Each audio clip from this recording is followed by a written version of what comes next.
First real towing test. Well, kind of. We're making an excuse to go test it out. Yeah, we just want to see what it's like stability-wise, and then try to get a rough estimate of what range is going to be like.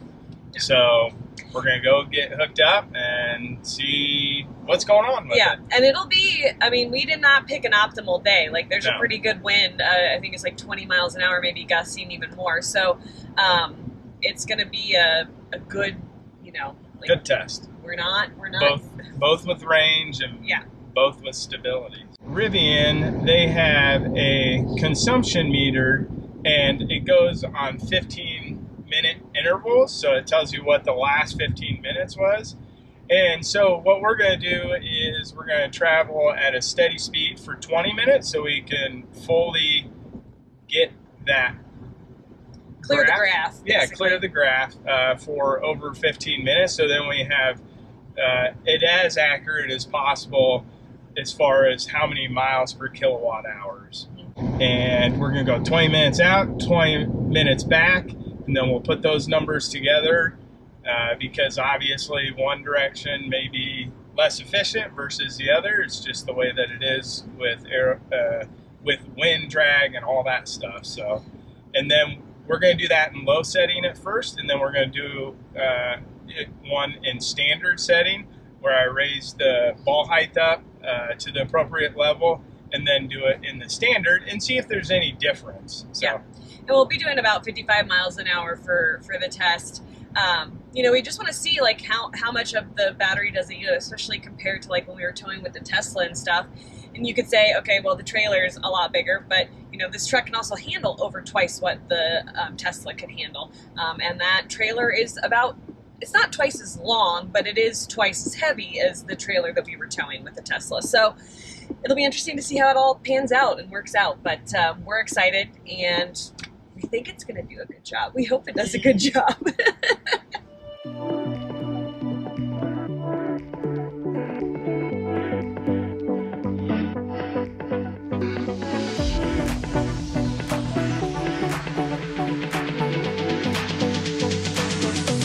To be honest, we don't really love the angle too much on the camera. It makes it kind of hard to see. It's almost too fisheye, so it's really hard to tell. See how close you are too. You can see there being a problem where you can easily hit the truck. So we're gonna stop there. Yeah. Little bit. Good. Just a smidge more. Good. I think we got it.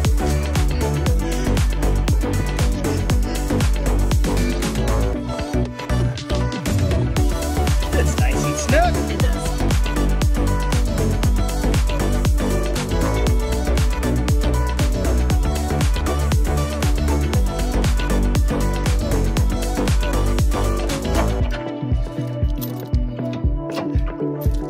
Hooking the chains up is really easy on this hitch, so Yeah, that's and nice. they're hooking too, which is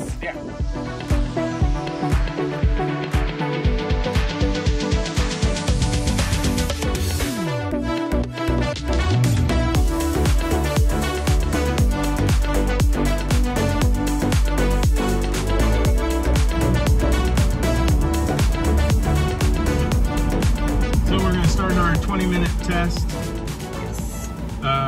With the trailer brake, when you do let it regen, it does not activate the trailer brake, so I think that's good. So once you're plugged into your trailer, you have your trailer brake shows up here, and you control it with this guy. The right scroll wheel. And then you can control your gain here.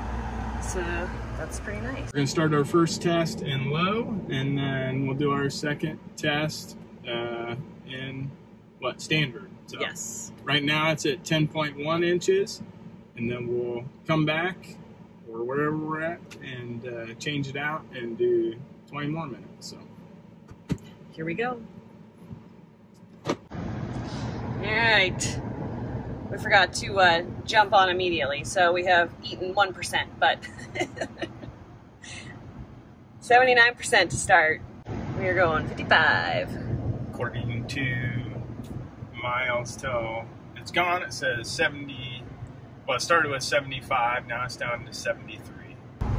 Do love that the trip monitor within the truck gives you all of this information. That's super nice. So in other words, I'm gonna have to stare at that screen the entire time we're towing, because that's what Steve's gonna want it on. Am I wrong? Initially, this thing is super stable, and you don't even necessarily know it's back there, especially in acceleration. You do feel it a little bit back there, but that's with most trailers. So. Yeah. I go back to our comparison of the F350 with our Reflection, which was a 37-foot travel trailer that weighed in at about 10,000 pounds. Because I feel like size-wise, the Rivian and the Airstream look very similar in size to what the F350 and the Reflection looked like.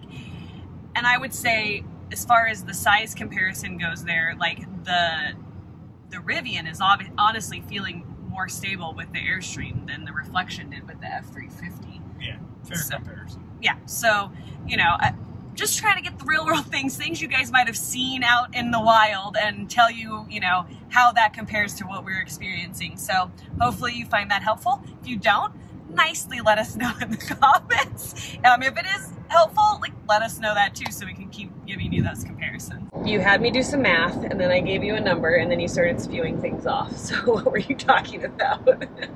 Just roughly like 140 miles is what I was seeing at this point. So that was beneficial, because then you don't have to charge so far deep into the pack, depending upon how far the next DC fast charger is. And that's what really slows you down. You get deep into the pack. You have to go to 90 or 95 or 100%.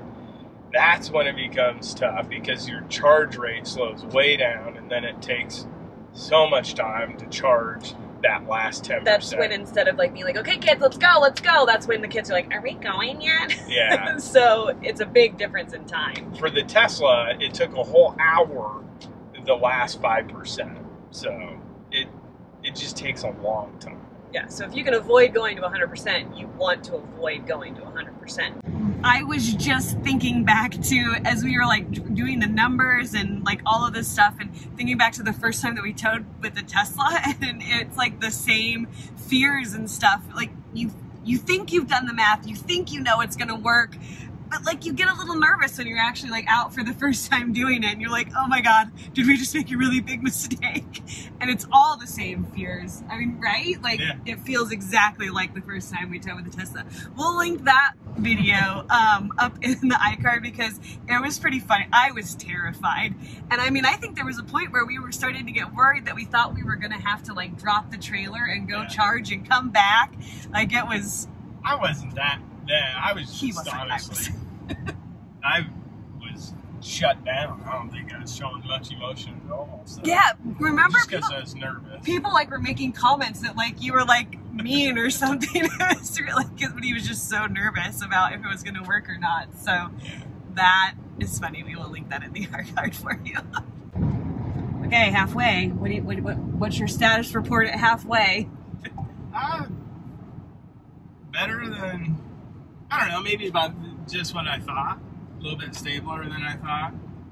But, you know, 17 mile an hour gusts is what they're saying it's up to. It feels a little bit more than that, maybe in the 20s. So roughly about what I thought. But yeah, I don't know if we want to say numbers. Say a number halfway. What do we got on numbers right now? So what it's saying on the trip is we're consuming 1.18 miles per kilowatt hour. So for those people like me, how far does that mean we can go if we're halfway on our test? Well, like, what do you mean? Like, how far would we be able to go? With 100% battery? Yeah. I mean, I don't know. That's I know it's a little 120 to 140 miles. Okay, I'll take it. I just wanted anything like 100. 100 or more, I can handle that. We did it in the Tesla. It's totally doable. So that makes me happy. Yeah, and I feel like this was actually the worst part of this drive, because we were going into the wind. Yeah, because we'll have the wind behind us when we make the turn here in a little bit. So halfway, that's our first status report. So we'll see you at the rest of the trip brings.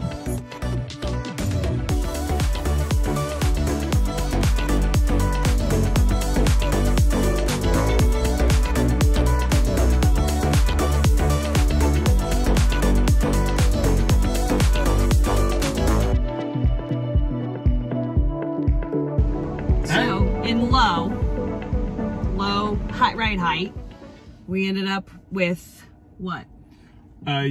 Consuming 1.18 miles per kilowatt. We were going 55 miles an hour. It does say our average speed was 47 miles per hour. Not sure how that works, but probably because we were stoplight, stuff like that. So anyways, yeah, that was the first trip, and we went 31.9 miles and we consumed 27 kilowatt hours. So I'm gonna get the hitch switched over, gotta lower the hitch height, and then we'll put it in standard and we'll do the test again. Yeah, so we're off on leg 2 with the truck in standard ride height.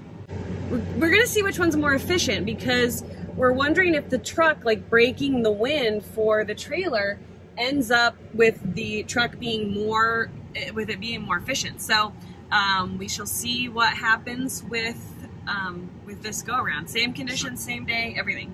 So the low height is 10.1 and this one is 11.5. So roughly 1.5 inches taller. Yeah. So we adjusted the hitch height to what it needed to be, so the trailer is level, and we'll check stability, all that stuff too. Yep. Here we go. So, you know, you can't always control the situation unless you're in a completely enclosed building. But the wind has picked up on us a little bit, so we were running about like 16, 17 mile an hour gusts before, and now it is up to 20 mile an hour. So the wind has picked up a little bit on us on this second leg of the trip. Just for full disclosure. The other thing that we want to make sure to mention is that it is 93 degrees right now. 91, it says it's going up and down a little bit, but 93 now. 90, see, so it is in the 90s, so it is a hot day. We are using the air conditioner. Real world test. Real world. We're, you know, I'm not gonna hot box it in here. Heck no. Is that a different reference?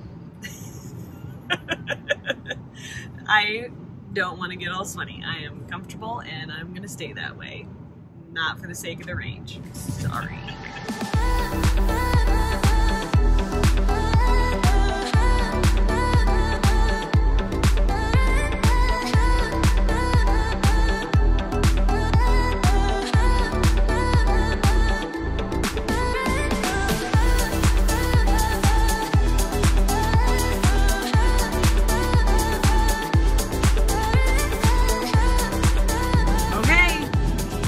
Test is complete. So, well, we got 1.18 miles per kilowatt hour on the first test, which was in low ride height at 10.1 inches. And then we got 1.15. Yes. On the standard ride height, which is 11.5. And the disclaimer on that is the wind picked up about 5-7 degrees. We did feel it a little bit more, so we're not sure if that was the ride height or what that was and why it reduced the range a little bit. But if you would drive 55 miles an hour with our current test, with our current camper, on low, you would be able to go 147 miles, and then on the second test at standard, it would be 143. So the difference is about 4 miles. And once again, the wind probably played a bit of a difference in there, factor in there. And so, you know, I don't think this test is a great, like, comparison. No. We're gonna do what we did in the Tesla, where we actually drive about 100 miles and then charge and then drive 100 miles back and see how that goes. That's gonna give us a better idea of how it's going to go. Yeah, yeah.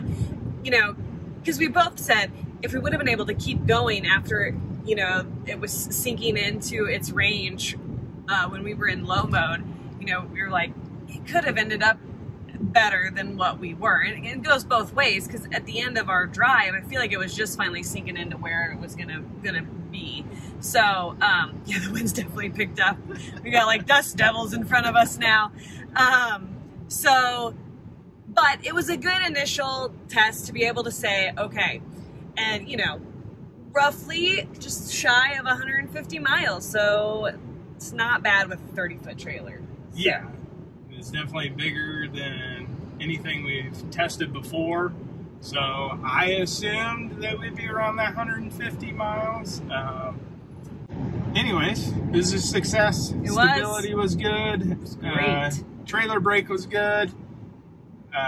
Range was roughly about what I was anticipating, so that's all good. And it's, you know, once again, it's on 20-inch tires, which is going to be the lesser range. If we had the 21s, you would probably see that increase, maybe 10-15%. So you might be able to get 160 to 170 miles with those 21-inch tires. So, you know, if we could get a hold of one of those, we would do that. This thing just looks so sick with the 20-inchers, and we want to do more with it than just tow the trailer. Yeah, so, all right, guys, give this video a thumbs up. Be sure to subscribe so you can see what we've got coming down the line, and we'll see you in the next video. See you guys. Might have a wrench in our test up here in the form of a big old Nebraska tractor.